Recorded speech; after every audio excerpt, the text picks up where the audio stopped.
que fuera primogénito iba a morir, pero la sangre en el dintel de cada casa evitaría la muerte de los primogénitos de los llamados por Dios, del pueblo de Israel.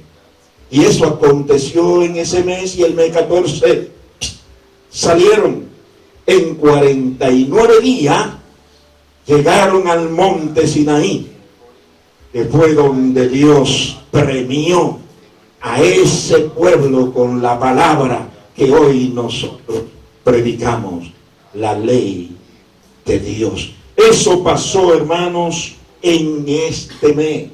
Este es un mes glorioso, pero todavía no se queda ahí. Este es un mes grande que debemos nosotros proclamarlo y adorar el nombre de Dios por este mes, porque en este mes acontecieron cosas extraordinarias. El pueblo de Israel fue libertado de la esclavitud para jamás volver a ser esclavo del faraón.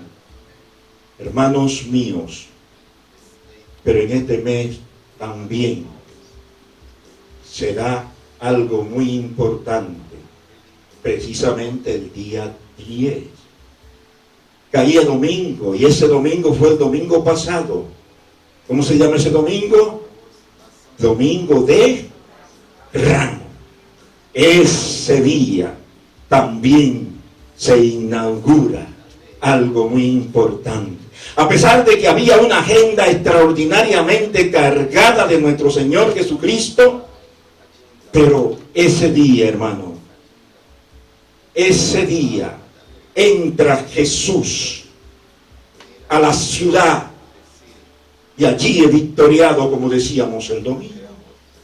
Allí Él es alabado, y allí Él es proclamado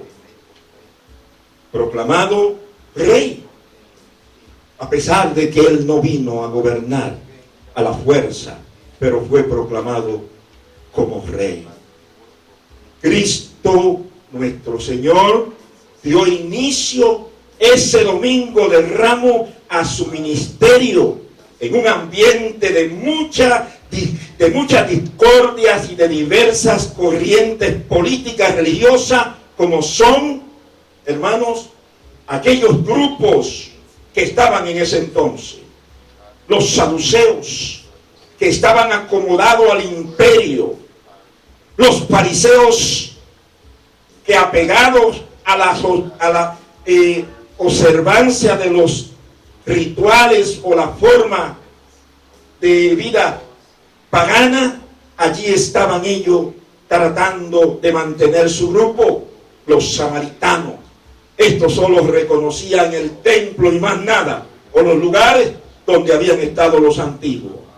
Los esenios, era una secta realmente terriblemente de gente incrédula, de gente que no creía en nada, y estaban para combatir la corrupción a como diera lugar. Ellos estaban ahí para cuidar socialmente y políticamente de que nadie se corrompiera. Y estaban los celotes. Estos siempre querían luchar y pensaban en la acción violenta. Era una época de crisis política y moral. Miren qué condición entra Jesús ese domingo. Entra Jesús ese domingo a Jerusalén. Y Él había venido, pero ese domingo Él quería combatir. Esa semana, ¿cómo estaba cargada? Enumérela. ¿Qué pasó el lunes? Primer día. ¿Qué pasó el primer día de la semana? Domingo. Entró y fue victoriado. Entró a la ciudad, ¿y a dónde se dirigió ese día? Al templo. Domingo de Ramos. ¿Qué pasó el lunes? Él volvió al templo, hermano. El lunes Él volvió al templo, y ahí fue cuando echó fuera a los cambitas, volteó las mesas, y allí Él proclamó que su casa era casa de oración. era un lugar para que el Señor morara. Ese lunes, ahí estuvo Él, ya no como el que vino montado en el burrito, sino ahí estaba ejerciendo autoridad y limpiando la casa como debe ser. El martes tuvo una gran controversia con los jefes de los sacerdotes. Ellos buscaban la forma de matarlo y ahí él estuvo discutiendo con ellos. El miércoles fue, hermanos, a Betania y visitó a Lázaro, a las hermanas, y allí comió con ellos el miércoles. Ahí él está comiendo con ellos, participando con ellos en una forma de decirle: me voy a despedir de ustedes, me voy, hermanos. Y quiero decirle que el jueves, ese jueves fue el día más terrible que jamás tendrá la humanidad. No la tuvo ni la tendrá. Ese jueves fue cuando realmente comenzaron a hacer los preparativos para la preparación de la Pascua. Se comía pan sin levadura y se sacrificaban corderos. Ese día Jesús en el aposento alto come con sus discípulos la última cena. Alabado sea el nombre de Dios. La última cena. Ese día se da lo que el mundo dice la traición. Ese día he presentado a Cristo. Y voy a contradecir algo. La mayoría de la gente dice que Judas traicionó a Jesús por dinero. Judas no traicionó a Jesús por dinero. Dicen que Pilato también por miedo lo entrega. Tampoco Pilato lo entrega por miedo. Dicen que los judíos lo entregaron por celo. Tampoco lo entregaron por celo. Quien entregó a Jesús fue el Padre, que lo envió a morir en la cruz del Calvario. Alabado sea el nombre de Dios. Él fue el que lo entregó por usted, por mí. Judas se traicionó a sí mismo.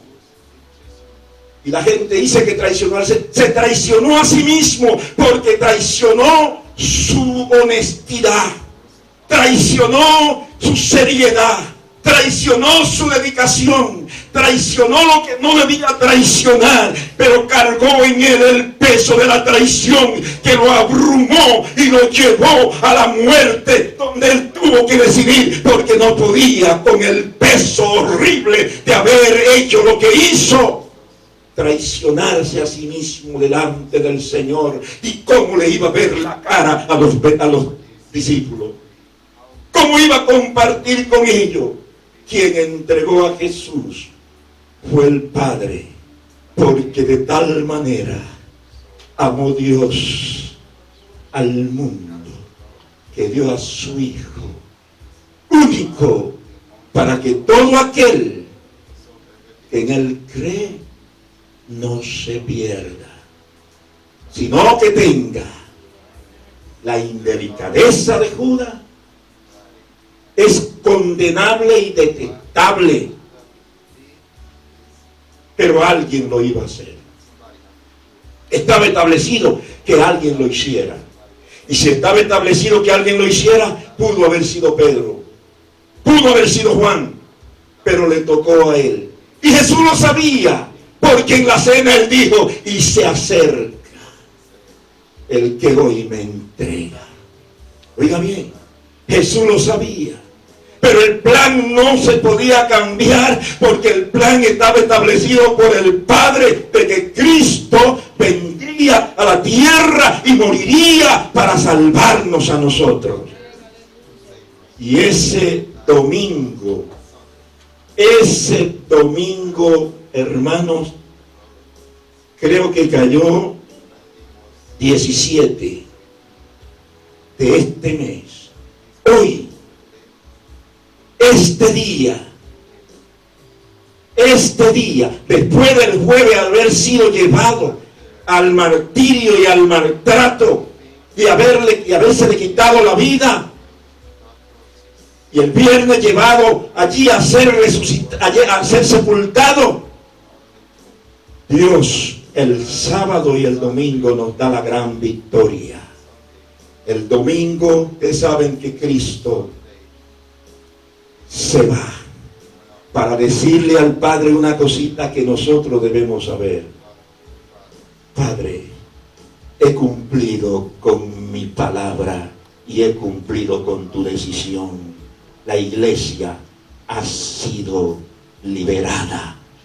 Alabado sea el nombre de Dios. Mi pueblo ha sido liberado del pecado, la condenación del pecado, y ahora es libre por ti. Ahora a mi pueblo le corresponde perseverar y esperar hasta que tú me envíes otra vez. Ahora no con la misión de morir, sino con la misión de levantar a ese pueblo y traértelo a ti. Cristo vive, Cristo vive, Cristo reina, Cristo está aquí, Cristo está presente. Cristo dice en su palabra que nos levantará y nos llevará a su presencia. Cristo no está muerto. El diablo creyó haber hecho una trampa más grande, y aun cuando lo llevan a la tumba, sabe quién lo pone a guardar la tumba para que no se roben el cadáver. Pero a Cristo no lo detuvo ni la tierra, ni lo detuvo la piedra, ni esa cueva lo detuvo. A Cristo no lo detuvo Satanás, a Cristo no lo detuvo nadie, porque Cristo es el poderoso, Cristo es el poderoso, Cristo es el Señor, Cristo es el Rey, Cristo es el que vive por los siglos de los siglos. Cristo vive para ti. Cristo vive para mí. Cristo vive para nosotros. Recuerden que ese viernes la crucifixión, y ese sábado es cuando Él resucita, y ese domingo es cuando la tumba queda sola, vacía. Aquí solo quedaron los lienzos. Ha resucitado. Esa es la palabra. Y representa verdaderamente la verdadera Pascua. La verdadera Pascua está representada por esa palabra. Pascua judía. Hay una Pascua cristiana. Óigame bien. En el año 325 se celebró un concilio,